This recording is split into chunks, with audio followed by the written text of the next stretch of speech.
Good afternoon, everyone. My profound respect to the leaders, traditional leaders of Pohnpei State, and also the traditional leaders of the other 3 states. I wish to acknowledge and honor the many dignitaries and invited guests, including the President, Vice President, Speaker, Governor, members of Congress,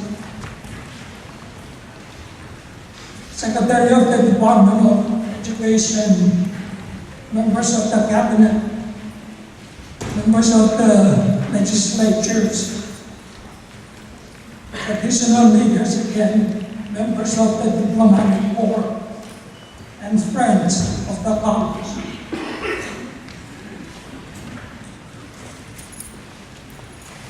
I also wish to extend a warm welcome to the college community who are here with us today, including members of the board, administrators, faculty, staff, students, alumni, parents, and family members.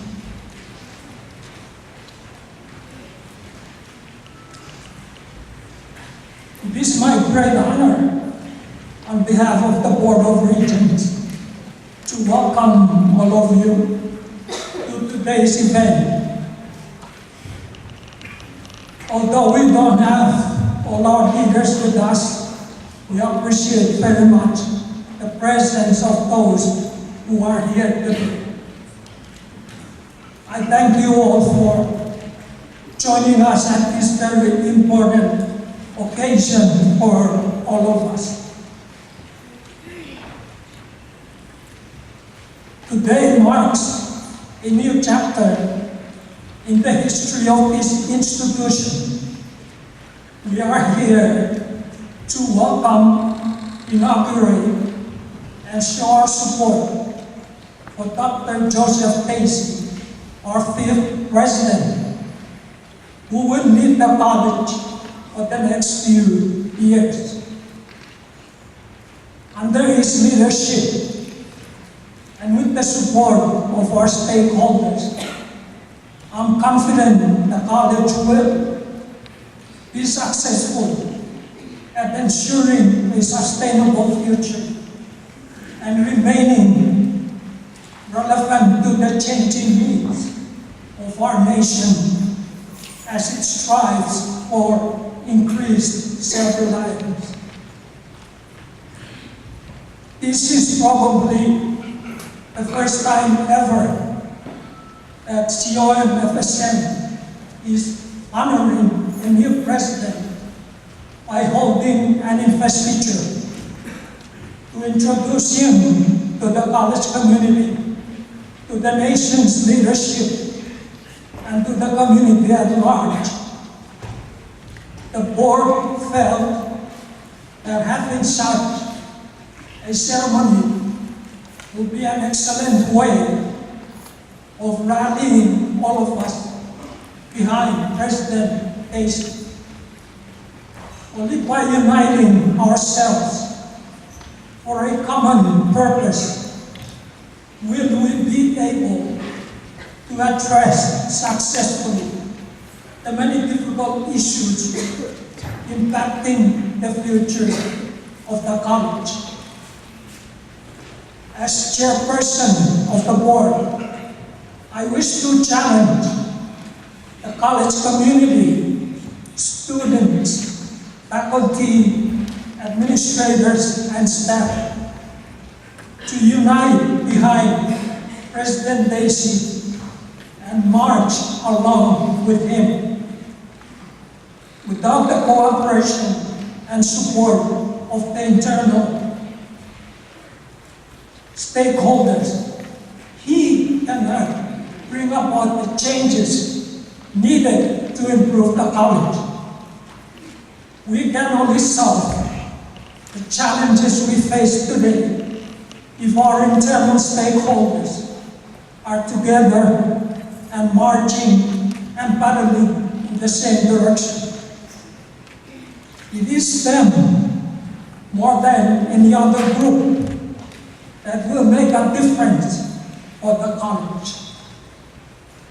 If ever there was a time in our history that we needed to pull together, that time is now. What we do today will ultimately determine the course and future of COM-FSM, and we cannot afford not to succeed because future generations of our people depend on it. COM-FSM is an autonomous institution with a governing board, like most colleges and universities. It may be for this reason that some of our leaders seem distant and uneducated about the college. The situation could be attributed to a lack of effective communication with our leaders by the college. We cannot afford not to keep them current on our issues and challenges because their support is critical to our success. It is our leaders who decide on the budget priorities for the nation and whether the college will continue to get funding support from the government. So we need to do a better job of educating them and keeping them informed. But our leaders should also take a more active interest in the affairs of our only institution of higher learning. Working together, I'm sure we can make our college the best that it can be. Interim President Ringland must be commended for keeping the college going for the past few months. He deserves much of the credit for the progress we have made to address the immediate challenges facing COM-FSM. Without his leadership, things could have been worse. I am confident he will continue to be a key player in the reshaping of the college to prepare it for future challenges and to maintain it as an important contributor to nation building. I thank him for his patience and understanding and for being a true team player. I wish to note the critical support COM-FSM receives from the national government and the state government, without which the college cannot operate. COM-FSM has been the lucky recipient of the national government's share of Compact Infrastructure Fund of $2.4 million annually, which had been used to construct new facilities and improve existing ones.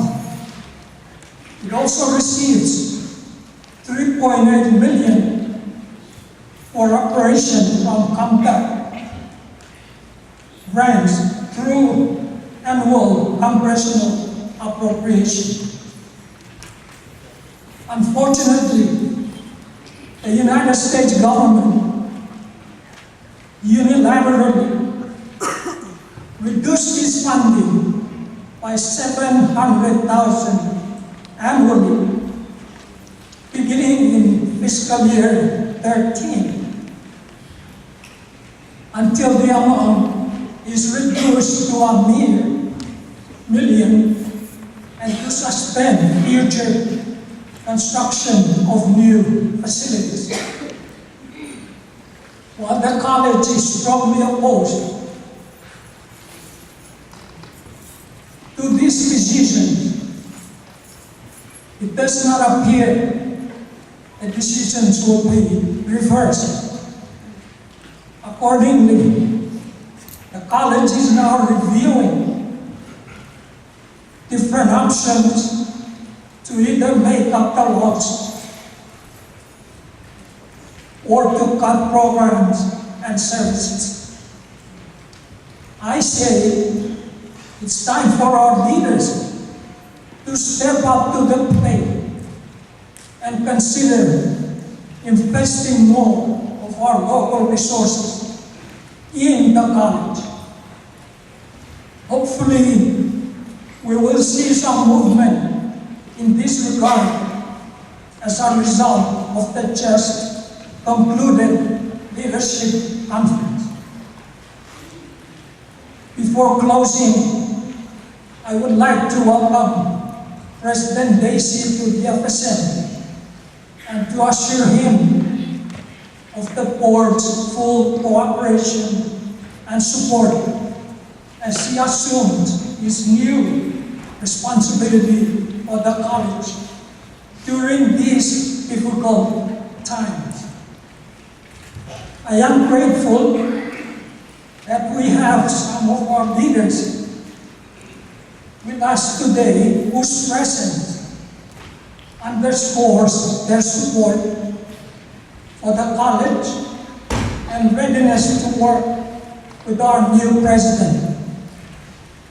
I wish him the best, and I'm confident we will see better days ahead for COM FSM under his leadership.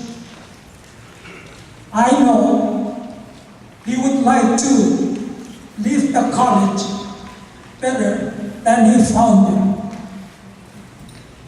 I thank you all for coming and for your continued support for the college.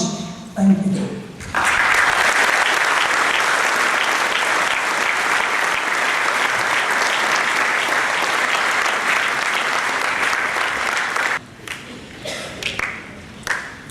At this point, different members of the college community will now present their greetings to the President. And we will begin with the interim President, Mr. Bruno.